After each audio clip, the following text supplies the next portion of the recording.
I want to bring in the former United States ambassador to the United Nations, John Bolton.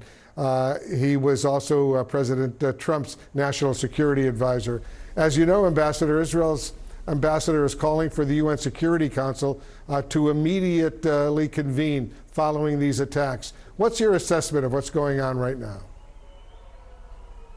Well, nothing's going to happen in the Security Council, that's for sure. I mean, what we had tonight was a massive failure of Israeli and American deterrence, massive failure, a 200 ballistic missile, cruise missile, drone failure. And I think, notwithstanding that there appears to be very little damage, fingers crossed until we get the final assessment. And thank God if the death toll is low or non-existent. And while we're at it, let's thank George W. Bush for getting out of the ABM Treaty of 1972, unleashing American missile defense capabilities. But once we see what the damage is, I think it's incumbent on Israel and the United States to reestablish deterrence in a major way. And I think that means, by definition, Israel's response, and there should be a response, should not be proportionate. It should be far stronger, because when deterrence fails, to reestablish it, you have to teach the adversary that any gain they may hope to get by any future attack will be more than outweighed by the damage that will be caused. So I hope President Biden isn't... Well, I was just sorry for interrupting, but give us your assessment of an appropriate Israeli response to what Iran has now done.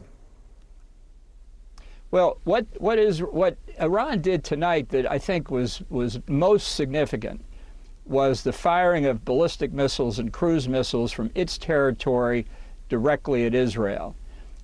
Almost certainly at this point, none of those missiles contained a nuclear warhead. But you never can tell when the next firing, the next salvo of ballistic missiles might contain a nuclear warhead.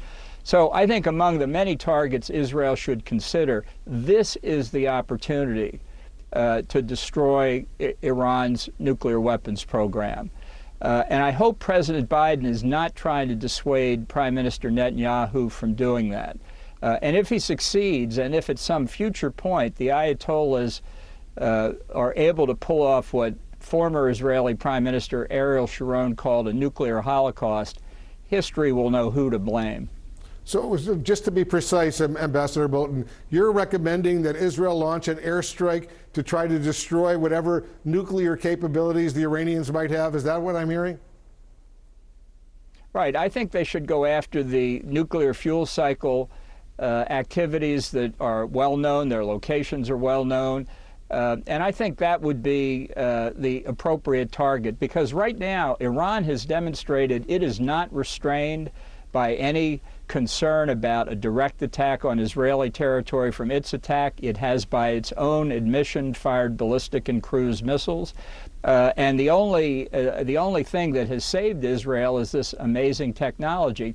Next time, if the attacks come from a different location containing nuclear warheads, Israel might not be so lucky. This is not time to play academic games and message and signal. This is a question of power. People say they're concerned about a wider war. The wider war began on October the 7th. That was not an Israeli war against Arabs or Palestinians or Gazans. It was Iran's attack on Israel using the Ring of Fire strategy.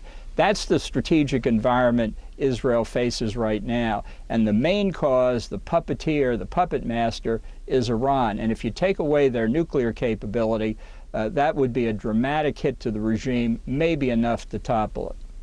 Ambassador, my colleague Jim Sciutto is here with me in Washington. He has a question, he has a follow-up question for you. Go ahead, Jim. Ambassador Bolton, given, and you know as well as we do, that Hezbollah and its enormous missile arsenal, many thousands of rockets and missiles, is intended in part by Iran to be a pressure point if Israel were to strike Iranian nuclear facilities. And I wonder, given the size of that, an order of magnitude bigger than it was, say, during the 2006 war, whether you believe Israel can today fight what would be a multi-front war, Gaza in the south, Hezbollah in the north, Iran to the east, and if you would then envision the U.S. directly involved in such a conflict. Well, I think for the foreseeable future, Gaza is not going to be a principal battlefield, and it's certainly not something that's going to engage full Israeli military power. I think Hezbollah put pressure on Iran. It's one reason why the Iranian counterstrike took almost 2 weeks after the Damascus strike by Israel to say, you need to put skin in this game, Iran.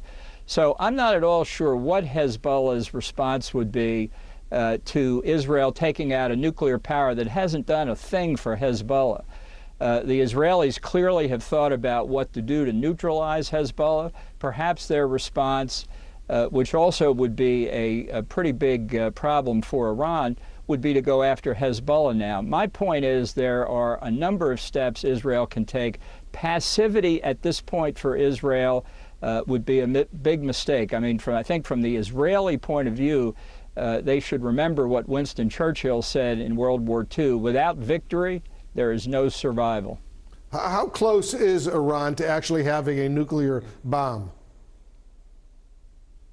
Well, I think about 72 hours that they can get if they send a wire transfer to the central bank of North Korea in Pyongyang and give the North Koreans enough time to put a couple warheads on an airplane and fly them to Tehran. You know, there's a lot of talk about how close Iran is compared to how close they were 4 or 5 years ago or before the Trump administration pulled out of the nuclear deal, all of which assumes perfect knowledge of Iran's nuclear weapons program. I think we should have enough experience with faulty intelligence by now not to be so sure, not to know how much of Iran's uranium enrichment program is really being conducted under a mountain in North Korea.